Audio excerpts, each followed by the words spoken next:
George. You promised we'd talk about returns and discounts next. Let's dive into that mysterious part of supermarket life. Oh, yes, the dark art of I'd like to return this. It's such an awkward phrase, isn't it? Every time I say it, I feel like I'm confessing to something. Teasing. Forgive me, cashier, for I have returned. Exactly. Especially when it's something small, like a pack of yogurt that exploded in the bag. Or fruit that looked perfect and then turned into mush overnight. Mock dramatic. The betrayal of strawberries. The most painful one. You bring them home, full of hope, and by morning, it's like a tiny horror movie in the fridge. Oh no, that's so true. I remember once I went to return a box of strawberries, and the lady at the counter was just so kind. She said, "Don't worry, dear. That happens sometimes. Go pick another one." See, that's what I mean when I say good customer service can change your whole mood. Yes, absolutely. It's not about the refund. It's about how they treat you. When someone's polite and understanding, you feel valued. Exactly. And sometimes that tiny moment of kindness makes you more loyal to that shop. Yeah. It's funny, supermarkets compete with discounts and points, but in the end, what we remember is how we were treated. That's true in so many areas of life, actually.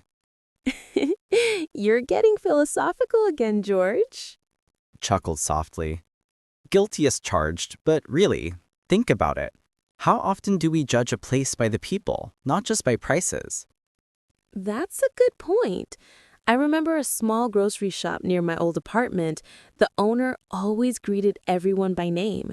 It wasn't cheap, but people kept coming because it felt like a family. Smiling gently.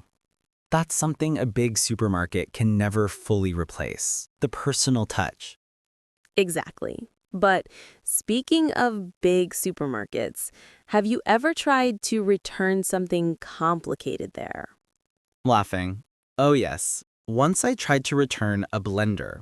It had a weird smell after 2 days and I thought, okay, maybe I can exchange it. Curious. And? Dramatic pause.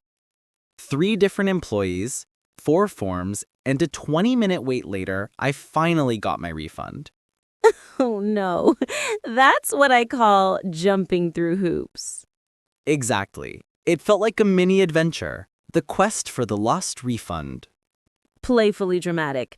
Coming soon to cinemas near you. Laughing softly. But again, some stores are amazing. You just bring your receipt, they smile, and it's done. No drama. That's the dream. And when that happens, you almost want to spend more there because they earn your trust. Yeah, that's how loyalty really works. Not with points, but with respect. Speaking of points, though, let's talk about loyalty cards. Ah, yes, the wallet full of plastic promises. That's the perfect way to describe them. I have so many that my wallet refuses to close.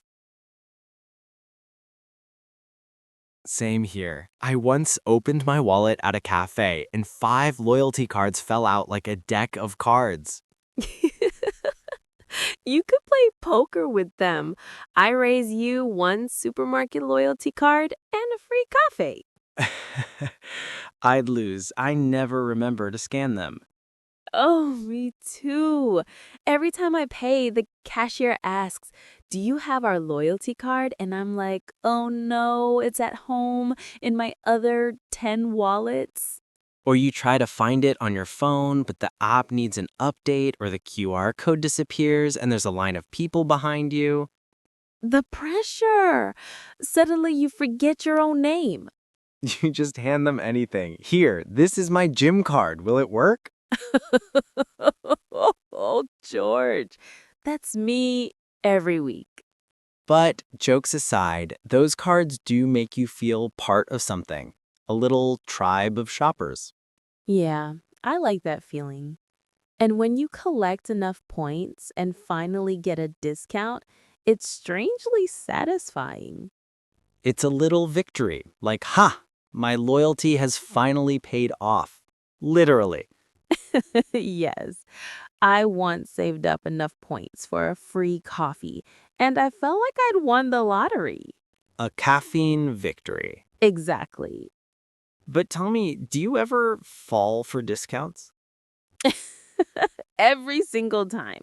If I see 50% off, my brain goes, it would be wrong not to buy it. That's the trap.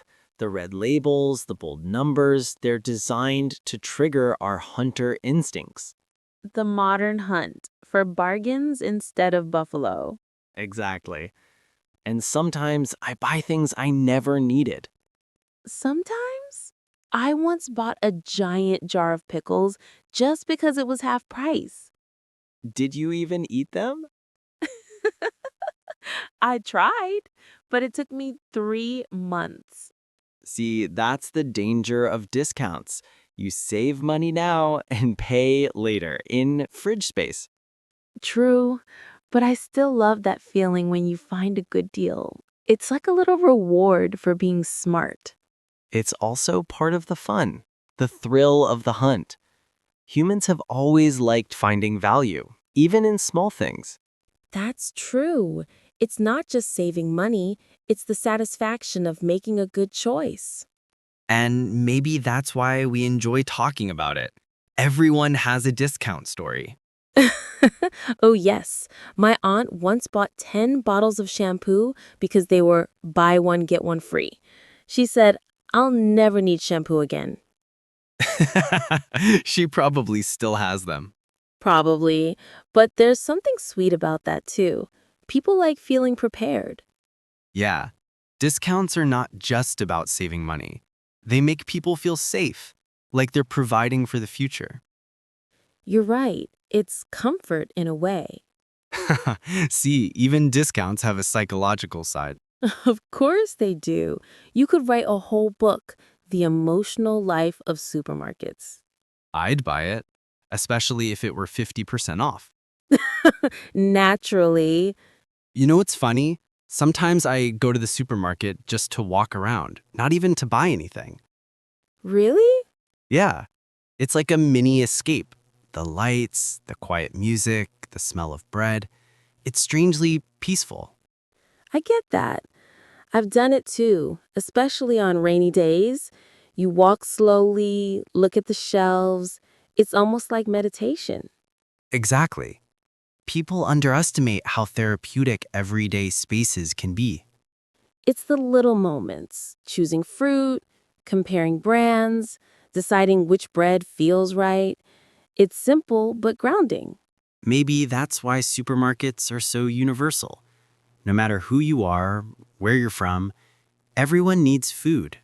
Everyone makes those choices. Yeah, it's one of the few places where everyone's equal.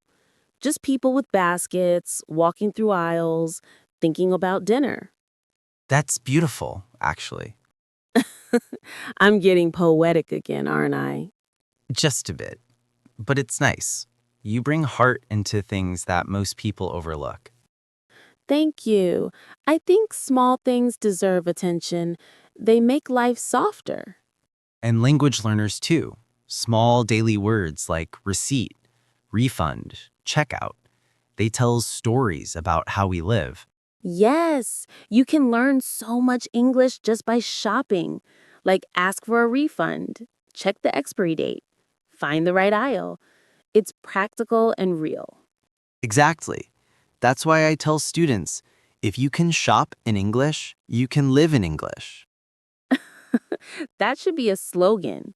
Master English one banana at a time. Perfect. Maybe we should start our own supermarket podcast called Voices from Aisle 5. Oh, yes, interviews with shoppers. So, why did you choose this brand of cereal today?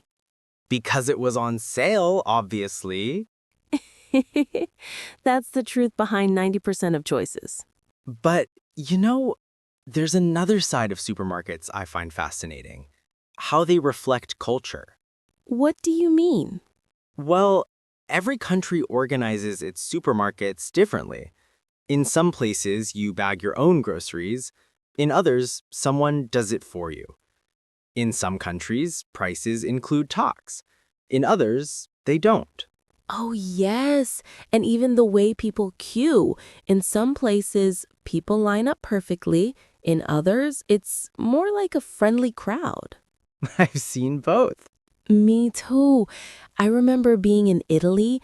People were chatting with the cashier, laughing, taking their time. The line was long, but nobody seemed stressed. That's lovely, actually. Shopping as a social event. Yeah, and in Japan, it's the opposite. Quiet, efficient, perfectly polite. Even the way you hand the money, always with two hands. Respectful, organized. Each culture has its own rhythm. And we can learn so much about people just by how they shop. True. In some ways, supermarkets are like windows into everyday life. No filters, no fancy stage. Just real people, real choices. You're right. It's everyday humanity. And I think that's what makes this topic beautiful. It's ordinary, but it connects everyone. Yeah. Whether you're scanning your own groceries or chatting with the cashier, it's all part of the same story. Daily life. The quiet rhythm of living. Mm-hmm. You know, I think that's a perfect note to pause on before we move to the last part, where we'll talk about little reflections, human habits, and maybe share some funny personal stories. Sounds good. And maybe a few practical English expressions, too, for our learners listening in. Of course, because learning should feel like this: cozy, human, and full of laughter. Couldn't agree more. All right, friends, stay with us. We're not done yet. Part 3 is coming up, where we'll go a bit deeper into what all this says about us, about culture, and about simple joys. See you in just a bit.